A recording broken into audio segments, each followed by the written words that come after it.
Kabombo, ari anay aton nga Christmas around the world. Bombo Radio Philippines presents Christmas Around the World.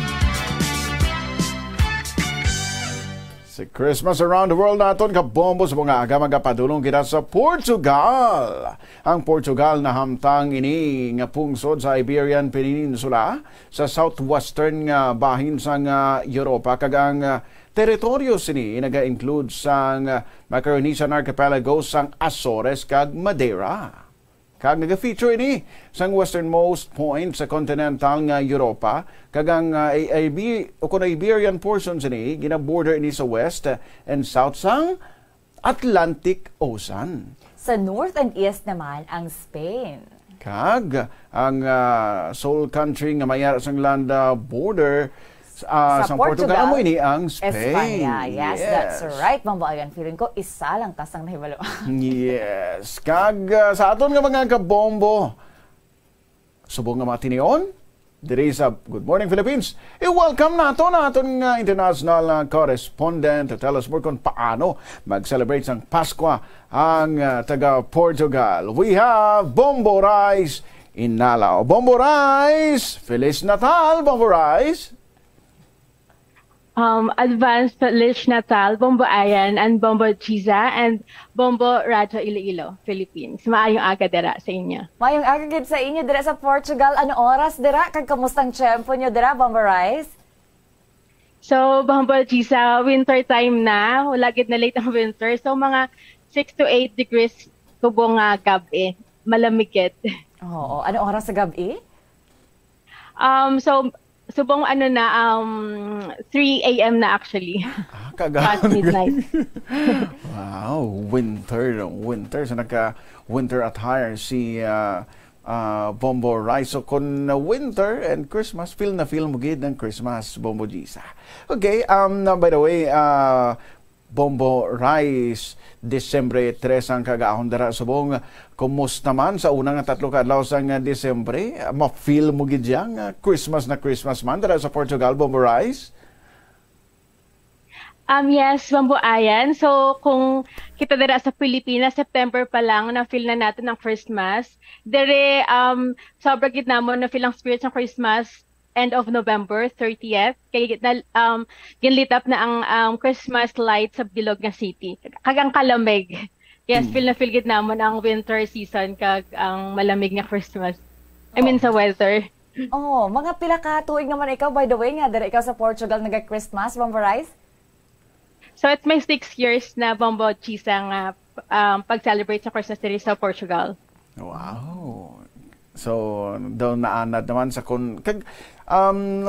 madamo mo siguro sang mga pagkapalareho man kung paano mag-celebrate sang Christmas sa mga Pinoy kagang mga Portuguese.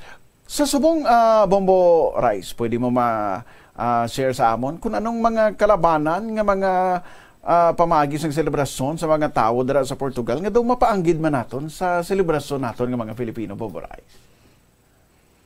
Yes, Bombo Ayan. Very similar ang celebrations ng Portuguese people sa mga Filipino or sa aton.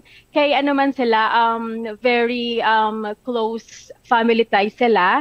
So yung Christmas talagang more of family community kag they actually make sure na they're gonna get together sa 24th. So kung sa aton 25 gid ang pinaka main event dire, ang pinaka main event na nila is December 24th, and then kinabukasan sa 25 may silang big lunch with the family. Wow. And anong mga usual nga mga decorations man kung sa aton nga may nativity scene? I believe dara may ara sang ginatawag nga presepios, Bombo Rice. Yes, Bombo Ayan. So, dere, pinaka-famous man ang nativity scene dere. So, taran nga balay, may aras ang nativity scene under the Christmas tree. Mina ang Belen gani, kung tawag crib, ang si Baby Jesus, Mary, kag si Joseph. And then, hindi lang sa house, sa churches man, mas dako ang nativity scene. But when you go sa mga big cities dere sa Portugal, any regions sa north, south kag sa center. May dako-dako nga nativities in everywhere. Hindi lang ang Belen or hindi lang ang crib. Upo dito ang mga ancestors, ang mga tao sa villages, and then the nativities tells the story and then the tradition kag culture sang Portugal. So, kung amo sa ka similar there sa Philippines, so most probably, permi man gina-look forward sa mga tao ang Misa de Gallo dira, Bombarais? Yes, Bamba Jesus, kung sa aton, marakit isang 9 nights from December 16, dira isa lang, midnight lang sa 24th. Ang ilatawag is Misa de Gallo. So, similarly sound naman. Dugalo. Ticalo, may sa Tigalo. Dugalo. Rooster's Math. Oh. Okay. So aside from this nga mga common decorations, common man dara ang mga stars, mga parol dara. So, sa Parol, Bomboayan, wala pa ko nakita. Hindi nila sang culture. Pero, there sa city, grabe gid ang ilang super grand or bongga gid ang ilang Christmas light. So, for example, sa Lisbon, sa center, ito dito nga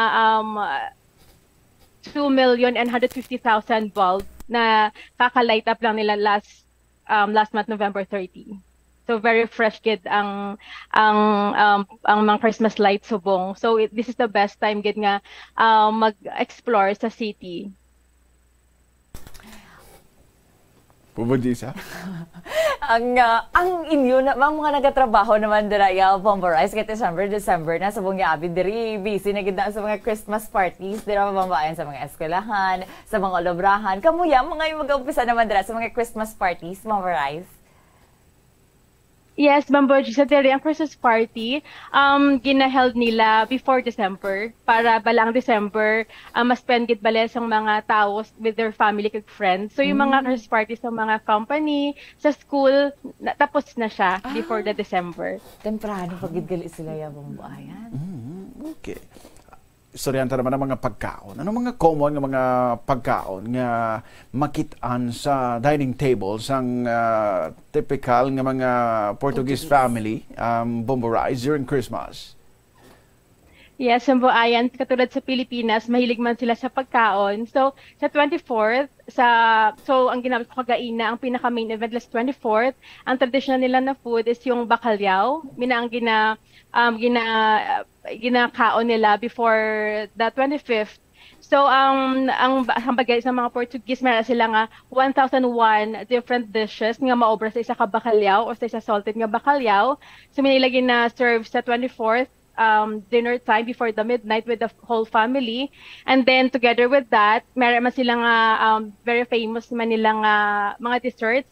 Ang pinaka-paborito ko gid nga is yung bolorey, mina ang basahon, pero ibang ilang pronunciation. Sila daw bolorey, something like that.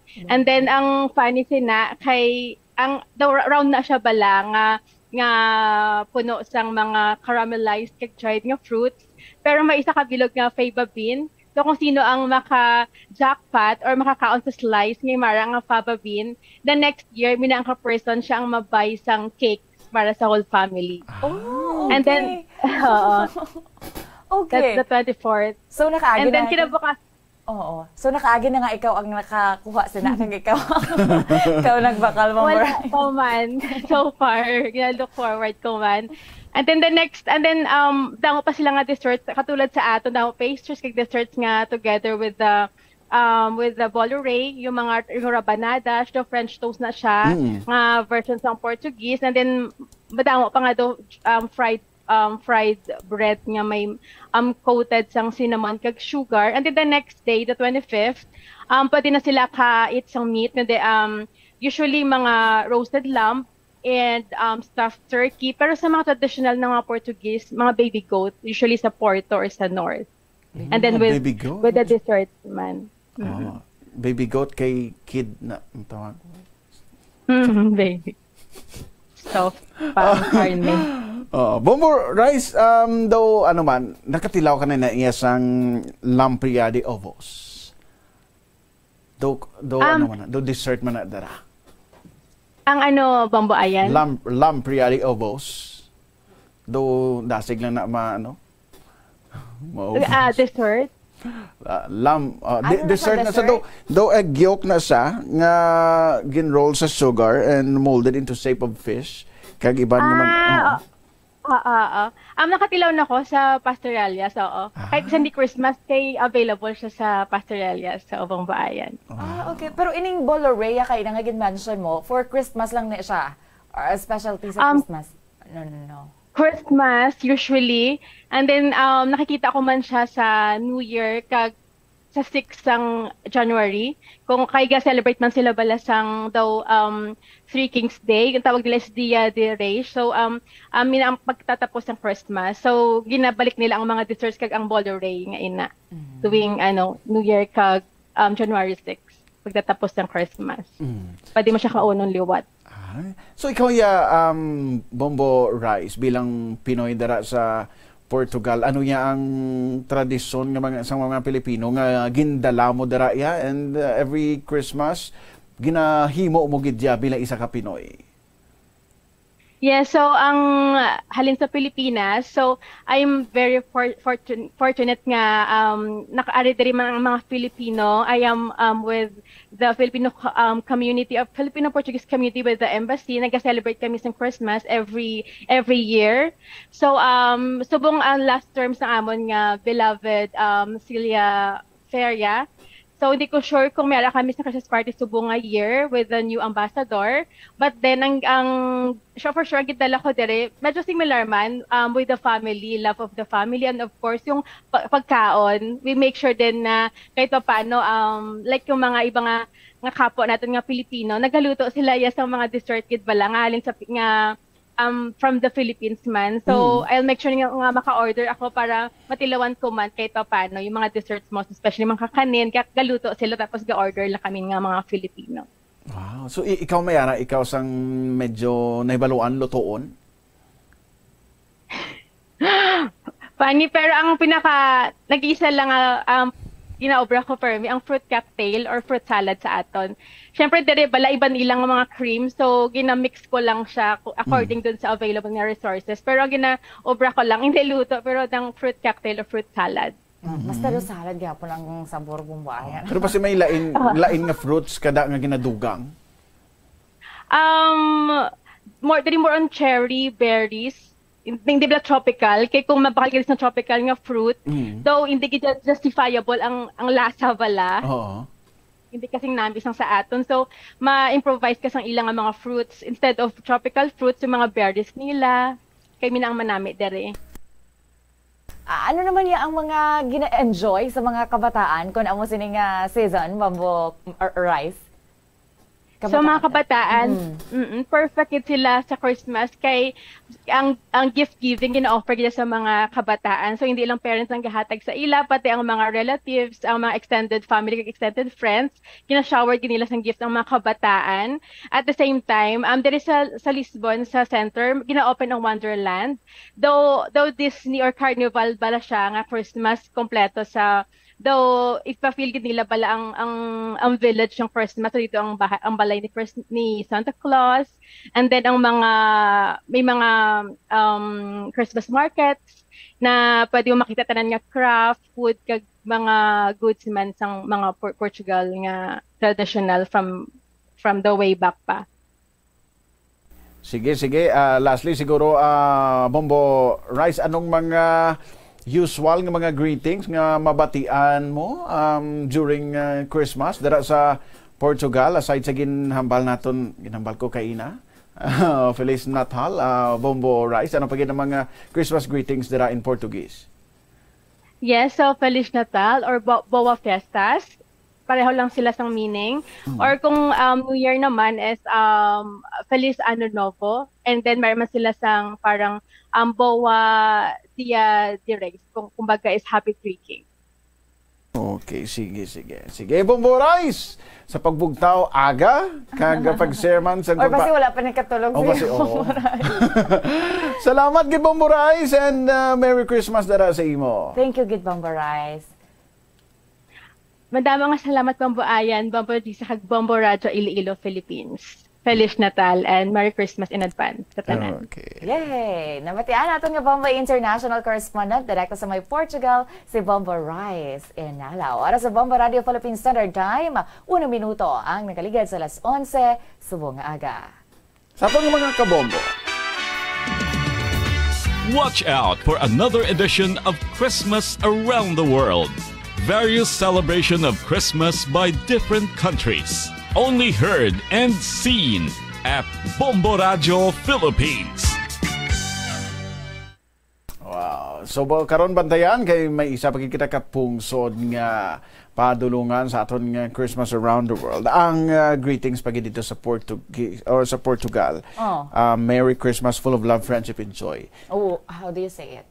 Feliz Natal, repleto de amor, misa de alegría. Feliz Natal. Walang nanay. Karon naman ang iban. Siguro pa